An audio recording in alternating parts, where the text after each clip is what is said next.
Hi. So I wanted to show you this because now I'm out of the part where I've typed everything in my laptop and I'm reading beyond that, so I have to go back to my books, my journals. So I wanted to show you my journals real quick because I think they're interesting, and so do other people that read them. So this is what my journals look like.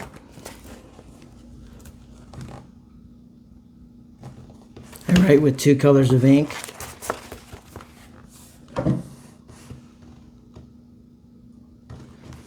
Because I got special brain. That's what we'll say. And I want to make a quick disclaimer. Anything I talk about in my books is all from my imagination. If I reference anything that's historical or any type of event, real or imaginary, it's merely just to draw reference around the characters and what they're doing. That's it.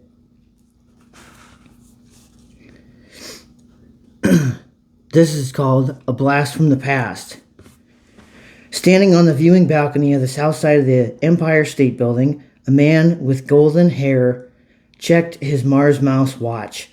8:23 a.m., he noted. Just a few minutes, and then, neat as a pin, jump into the Lincoln Tunnel and home. The Foundry's time machine was in Hoboken, New Jersey. Elegantly concealed in plain sight in the center of Church Square Park. This beyond human feat was accomplished with the help of Echo Android. When Echo had been assigned to this detail, he flew under cover of night, took in the surroundings and exact coordinates he was given, and flexed his mirror scales high and wide like the flared hood of a cobra. Zap, bip, snap! The time machine appeared underneath him, as well as his mirrored scales would show every passerby the natural surroundings of the park. Echo had been dutifully frozen in place since that moment. Lucas Green, the blond man at the south observation balcony of the Empire State Building, wondered if he had time to go to Hackensack and bring Jane's favorite sandwich home from Marino's. No, focus, Lucas, he thought. Preserve the timeline. I met Jane after this job, and Marino's isn't there yet. It's a comic book store.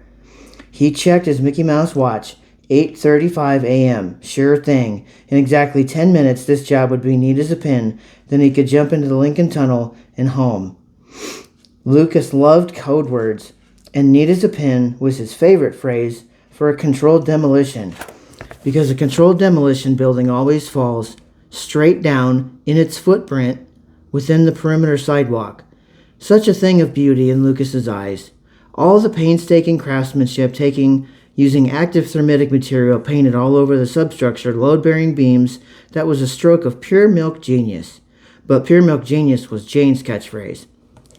Mars Mouse indicated to Lucas that the time was now 8:40 a.m., and Lucas heard a noise. He looked to the east and saw commercial airliners, one over Long Island, one over Montauk. Lucas's stomach fell 86 floors into the lobby of the Empire State Building. His mind was spinning while he was thinking. This job had been compromised. No. This is not neat as a pin. This is terrorism.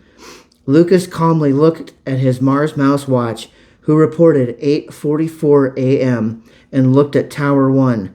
That plane is definitely too close, and he decided to forego watching his handiwork.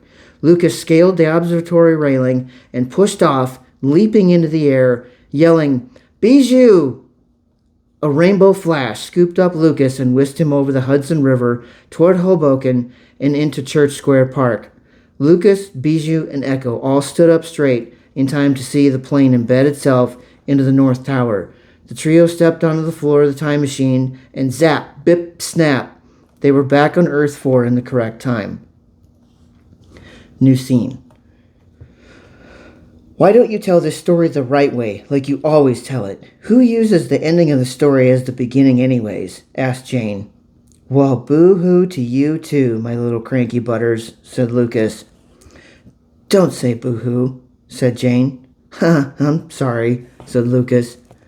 Once upon a time. Better, said Jane. Now stop wrecking my story. I have beauty sleep to catch soon. Of course you do, said Lucas. Next scene. Once upon a time in the Great Icky Bog Swamp, located on the hemisphere of Earth 4, in a vast expanse of land that was more consistently mud than land, was home to all of the elite flying delivery workers to the mosquito courier services.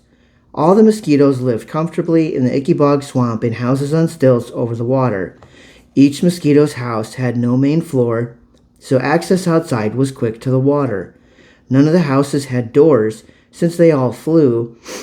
However, they all had screened windows to let the warm tropical breeze roll through year-round. The culture of the mosquito community of Icky Bog Swamp was quite comparable to many military-based housing communities you might find across the world.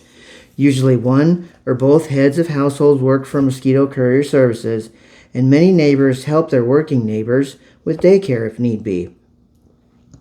The Great Icky Bog Swamp was also home to one resident the mosquitoes never dared visit, the old Swamp Witch.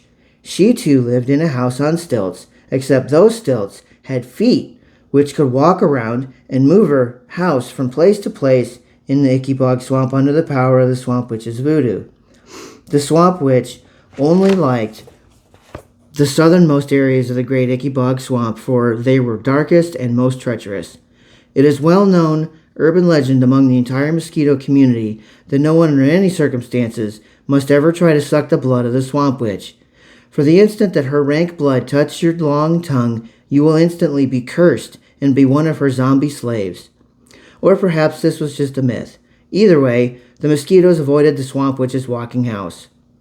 Also, in the Great Icky Bog Swamp were many kinds of feral and indigenous animals. Lots of these animals were harmless, such as all variety of birds and rodents who were active members of the symbiotic ecosystem. There were also apex predators, such as what the locals called a kuliv, or a massive anaconda that would easily overpower several adult humans. Another was an unkakadri, an ancient crocodile that was said to be able to swallow a horse in one bite. However, the two most frightening and dangerous feral animals of the Great Icky Bog Swamp were the skunk ape and the wampus cat. The wampus cat was famed to be described as an enormous green-eyed cat with amphibious abilities and occult powers stronger than those of the Swamp Witch herself. The wampus cat was often blamed for livestock deaths. The skunk ape was a bipedal ape-like creature with long matted hair, reddish or brown, and is said to have immense physical strength. It was rumored that long ago the Swamp Witch made an attempt to challenge the wampus cat and usurp its occult powers for herself. During this challenge, the Swamp Witch was successful in cutting off one of the Swampus cat's 6 legs. The Swamp Witch bewitched the leg, and it and 3 zombie copies now carry the witch's house. In a fit of enraged pain, the Wampus cat used the voodoo magic and cursed the young Swamp Witch's true love. The Wampus cat placed an unbreakable curse on the young man to wander the swamp forever as the unwitting skunk ape. It is said, on this day, the Swamp Witch bewitched the Wampus cat's legs under her house and also her door, so none may enter except the one with the cure for the curse of the skunk ape. Some say the Swamp Witch and skunk ape are both centuries old, and the Wampus cat was itself born with the Great Icky Bog Swamp, prowling, haggling with its prey, exchanging riddles for lives, and it is said, if you see the Wampus cat under a new moon, offer it moonshine, and if you manage to not be eaten, the Wampus cat will grant you one wish. Or perhaps this is just a legend too, now told to all the young mosquitoes to teach them morals and boundaries. Any given day in Mosquitoburg, as it was warmly called by its diligent residents, was as practical and equally emphatic as any small community could be. Every young mosquito went to delivery primer school in preparation for their careers in the mosquito courier services. The youngins learned reading, writing, and arithmetic, and later advanced delivery techniques for blood-borne summons. Many of the elderly mosquito folks were seen at the local short order joint, the Short Stack, where they could get a hot, delicious breakfast and catch up on all the latest gossip, such as the following scene. Inside the Short Stack, we see mosquito cooks and servers who are briskly prepping breakfast for customers. Diminutive plates had tiny eggs and hash. Others had the house special, 2 miniature pancakes with a pat of butter on top. Most all the elderly mosquito customers were drinking the same thing, genuine Colombian coffee. The mosquito owner of the Short Stack was friends with the cook, Earl, at the diner in New Mexico, and by association it was with Julie, the bubblegum rave nightmare, who now supplied the Short Stack with coffee. One regular patron, Merle, had just been served his first tiny cup of coffee and took a loud and bubbly first draw from his cup of mud. To Merle's left was Milo, who was always good for a long yarn passed off as fact. "Morning, Merle," said Milo very cheerfully. Merle was taking another slow, noisy slurp of his coffee when his left eyelid began to twitch violently. "Morning, Milo," said Merle with his gravelly molasses voice. Milo began to regale Merle concerning all the business of as many fellow mosquitoes as he could, and they placed their orders. When their food was up, Milo was on to the recent exploits of Old Man Maccabee, who lived on the outskirts of Mosquitoburg, but not quite fully into the dark swamp. Milo reported that Old Man Maccabee had just in 3 days' time seen the Swamp Witch's house walking on the back edge of his property at dusk, the skunk ape foraging at dawn, and the haunting green eyes and powerful silhouette of the Wampus cat at midnight. Merle stared dead at Milo, silent, while Milo jammed pancakes in his little mouth. Merle used another slow draw from his coffee for maximum effect before he said, "Milo, Old Man Maccabee also operates the largest unsanctioned still in 7 counties." "Oh, I know," said Milo, a little too convincingly, and stuffed his face again. Merle's left eyelid was dancing again. New scene. Somewhere, light years from anywhere, adjacent to a flowing river of stardust in an enormous cooking pot, the Mason and his cousin Doug were playing 4-dimensional chess. The playing interface was 2 perpendicular planes that intersected in an equidistant fashion. This produced a T shape with 8 flat playing spaces that each held the full 32 pieces for each board. This hyperplane structure had the ability to hold fast the pieces to each board, whether upside down or sideways. Very important in this zero-gravity environment of deep space. The Mason, in his classic fashion of bluff and brinkmanship, had just exhausted his 1,000-minute move limit. He was very nervous that one of Doug's bishops on the 7th plane would capture a pawn that would cause an unstoppable cascade across the hyperplane and force a checkmate. The Mason rarely won 4D chess against his cousin Doug. Smiling broadly, Doug said, "I believe your move time is up." The Mason did not listen to Doug's words, as he was fixated on his confident smile when he stated, "Howsoever life smiles on us, the last laugh is reserved for death." The Mason, being the omnipotent, immensely powerful, and physically large being that he was, he looked like a runt next to Doug.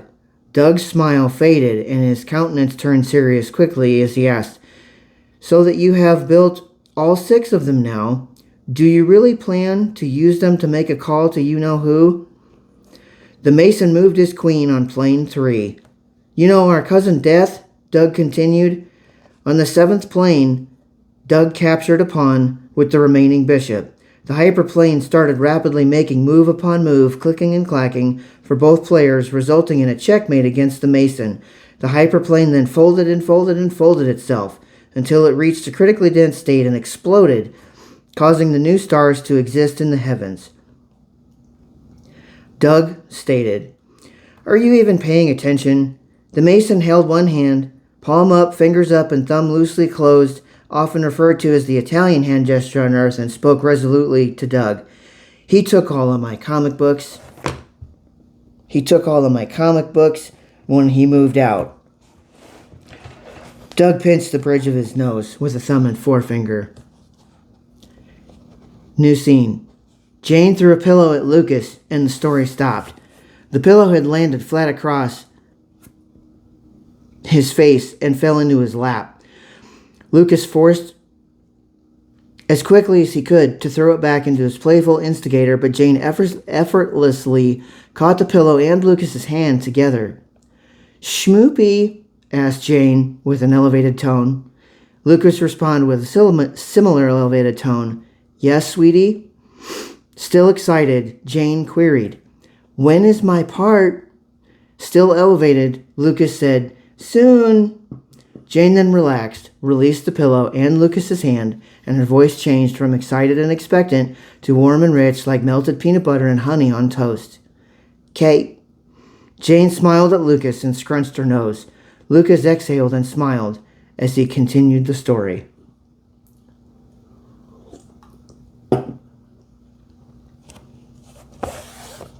New scene. Old Man Maccabee was flitting around the largest unsanctioned still in 7 counties. Truth be told, Old Man Maccabee owned and operated the second largest still in the whole of Earth 4 and was in direct competition with the foundry itself. On one occasion, the director himself and 2 Fox women made a personal visit with fancy papers trying to buy out the Old Man Maccabee, lock, stock, and barrel. Old Man Maccabee took the chains off of Baptiste and Benoit, his 2 pets, the ancient crocodiles, and negotiations were cut short. "Tarnation city slickers," he said as he opened his chicken coop for Baptiste and Benoit to have a snack. As the ancient crocodiles were eating, Old Man Maccabee reset their chains and returned to minding his own business. New scene. Today, as he was strictly tending to his still, Old Man Maccabee had a visitor. After much deliberating and too much good coffee at the short stack, Merle decided to make a wellness check on the old codger. Old Man Maccabee was working and Merle was forced to approach him from behind, so Merle raised his voice as he flew up. "Maccabee!" The old man did not look up or respond at all. Merle felt self-conscious and looked around, noticing Baptiste and Benoit on their chains. Even by mosquito standards, these 2 on cockatoo looked like prehistoric dinosaurs. They were so massive. It was no wonder why Old Man Maccabee kept so many chickens. Merle tried again. "Maccabee!" Old Man Maccabee spun around and shouted through his now gummed mouth, "Jagnabbit, Merle, I heard you coming up. I ain't dead." Shocked, Merle responded, "Don't you mean deaf?" The old man roared, "I know what I said. Did you need something?" Merle told him about all the creature sightings, how folks had been talking and flapping their gums, and he decided to check on him in case there was any use he could be. "Yeah, I seen that devil cat the other week. The evil thing was pussy-padding around my still. The crocs weren't no help at all. I had to set him out some corn liquor to make it go away." Merle felt like he had just been swatted, regained composure, and asked, "You gave the Wampus cat moonshine?" Old Man Maccabee was becoming increasingly irate. "Darn tootin' I did! 3 ingredients, corn, sugar, and water, and ran through the still 5 times. I only make 190 proof corn liquor, and you know that, Merle, you mud bug." Merle could see the glaring hole in his story when compared with the myth of the Wampus cat. Merle very cautiously asked, "Did the Wampus cat give you anything, Maccabee?" The old mosquito spit sideways from his mouth before he answered, "Merle, I don't think I like your tone, and I ain't fed the boys yet." "Maccabee, there's no need to act rash," said Merle. "No one has seen that cat in close to 100 years, and I just come to see how you were." Old Man Maccabee flew over to the crocodile's chains and shook them, just as he said, "And now, you was just leaving." "Enjoy your day," said Merle and buzzed off, and Merle needed to reference a monthly moon chart. Way down deep inside the southern darkness of the great Icky Bog Swamp, where the cypress trees stop and give way to the wild banyans that speak grown folk language, was the house of the terrible Swamp Witch. The Swamp Witch was said to have blood in her that was so old and cold and vile that it could burn the ground like acid and turn anyone into a zombie if they were unfortunate enough to swallow even a drop. Her house was mobile and could walk around on 4 legs.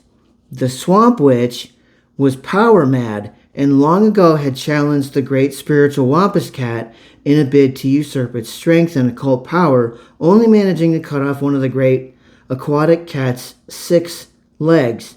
The Wampus Cat returned the favor to the witch by placing an unbreakable curse on the witch's true love, so that man may wander the great Icky Bog forever as the skunk ape.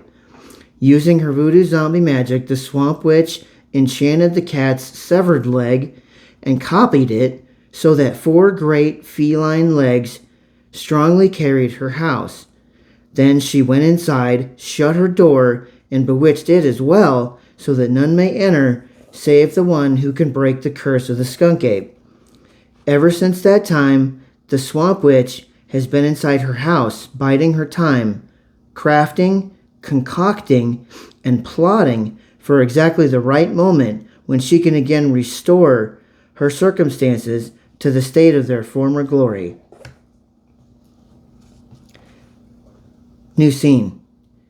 The interminable Jane Rask was smoking a cigarette and lounging on the sofa in her Frank Lloyd Wright house, while her favorite person, Lucas Green, was in the middle of a story. Jane's posture on the sofa was unapologetically unorthodox. Her hair was spread, fanned out on the floor with her head and shoulders. Her hips were upside down from normal on the seat cushion. Jane's legs were crossed at the ankles on top of the backrest of the sofa. "Lucas?" asked Jane. "Yes," he replied. "Lucas, you?" she said, exhaling smoke and blowing it across the room and pointing at him, holding the lit cigarette between her fingers. "You are a cunning linguist, babe." "Thank you," said Lucas pensively. "Jane, what does that have to do with this story?" Jane drew on a cigarette and then exhaled and replied, "Nothing, I was just thinking." Lucas looked at the ceiling and flatly said, "Right." "Carry on," said Jane, now blowing smoke rings.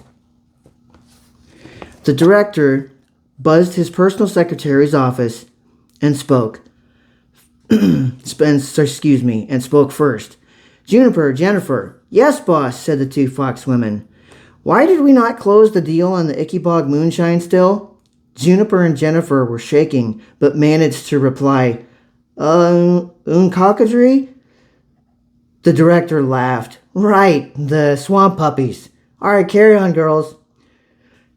In their office, Jennifer looked at her sister Juniper and asked, "Why is he not scared of those dinosaurs?" Juniper just shrugged.